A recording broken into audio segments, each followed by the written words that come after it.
అందరికీ నమస్కారం అండి. శ్రావణ శుక్రవారం రోజు కలశం ఎలా తయారు చేయాలో ఈరోజు మనం ఈ వీడియోలో తెలుసుకుందాము. శ్రావణ మాసంలో పౌర్ణమి ముందు వచ్చే శుక్రవారం రోజు వరలక్ష్మి వ్రతాన్ని చేసుకుంటారు. 2025 సంవత్సరము ఆగస్టు 8వ తేదీన ఈ వరలక్ష్మి వ్రతం వచ్చింది.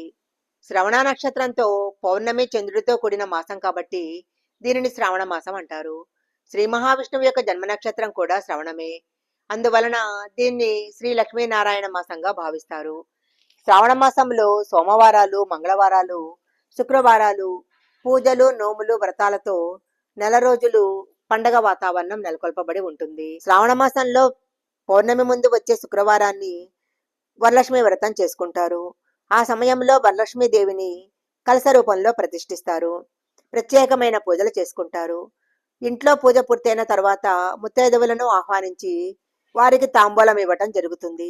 రకరకాల పిండి వంటలతో పాటు పండ్లను, పూలను వరలక్ష్మీదేవికి సమర్పిస్తారు.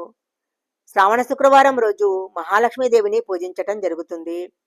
లక్ష్మీదేవి అంటే ధనం మాత్రమే కాదు, ధైర్యము, విద్య, ధాన్యము, విజయము, సంతానము మొదలైనవన్నీ కూడా లక్ష్మీదేవి మనకు ఇవ్వటం జరుగుతుంది. ఈ మాసంలో, శ్రావణ మాసంలో పెళ్లిళ్లు జరగటం వలన కొత్తగా పెళ్లైన వధువుతో వరలక్ష్మి వ్రతము, మంగళగౌరి వ్రతాలు చేయిస్తుంటారు. వరలక్ష్మీదేవి పూజలో కలశం ఎంతో ముఖ్యమైనది. కలశాన్ని ఎలా తయారు చేయాలో ఇప్పుడు తెలుసుకుందాం. వరలక్ష్మి వ్రతాన్ని చేసే మహిళలు ఇంటికి ఈశాన్య భాగంలో శుద్ధి చేసుకుని ముగ్గు వేసి పూజకు సంబంధించిన స్థలాన్ని సిద్ధం చేసుకోవాలి. పూజా స్థలాన్ని శుభ్రం చేసుకున్న తర్వాత అష్టదళ పద్మం ముగ్గు వేసి దానిపైన పీట ఉంచాలి. ఆ పీట మీద తెల్లని వస్త్రాన్ని పరిచి దానిపైన బియ్యం పోయాలి. ఇప్పుడు కలశాన్ని ప్రతిష్ఠించాలి.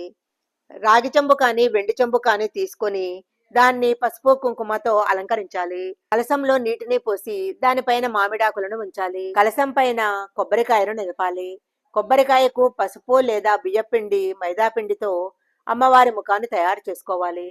కొబ్బరికాయతో పాటు కలశం మీద మామిడాకులను కూడా ఉంచాలి. కలశానికి ఇరువైపులా 2 ఏనుగు ప్రతిమలను పెట్టాలి. ఏనుగు ప్రతిమలు లేనట్లయితే 2 పసుపు ముద్దలు కానీ, పసుపు కొమ్ములు కానీ అమ్మవారికి అభిముఖంగా నిలపాలి. అయితే ఇవన్నీ ఖచ్చితంగా పాటించాలన్న నియమమేమీ లేదు. సాంప్రదాయ ప్రకారము లక్ష్మీదేవిని పూజించినట్లయితే అమ్మవారి యొక్క ఆశీస్సులు తప్పకుండా లభిస్తాయి. ఈ వీడియో కనుక మీకు నచ్చినట్లయితే లైక్ చేయండి, షేర్ చేయండి. ఇలాంటి మరిన్ని వీడియోల కోసం మా ఛానల్ సబ్స్క్రైబ్ చేసుకోండి. పక్కనే ఉన్న బెల్ ఐకాన్ యాక్టివేషన్ చేసుకుంటే మేము పెట్టే వీడియోలన్నీ కూడా మీకు ముందుగానే నోటిఫికేషన్గా వస్తాయి. మరొక మంచి వీడియోతో మళ్ళీ కలుసుకుందాం.